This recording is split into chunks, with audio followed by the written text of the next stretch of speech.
Picuța este, ați ghicit, o picătură de apă. O picătură de apă neastâmpărată și foarte curioasă, ca să vezi ce gând îi vine într-o zi de vară. Să pornească într-o călătorie, să vadă și să cunoască lumea. Nici nu izbuti să-și ducă la bun sfârșit gândul că simți o căldură de să te topești, nu alta. Se făcu deodată ușoară ca un balon și legănându-se se înălță de pe suprafața apei. În timp pluti prin văzduh. Apoi simți că este strânsă ca într-o capcană, de nu mai putea să respire.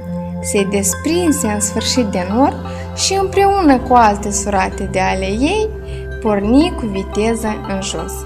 Cu câtă bucurie le întâmpinară oamenii, animalele, plantele.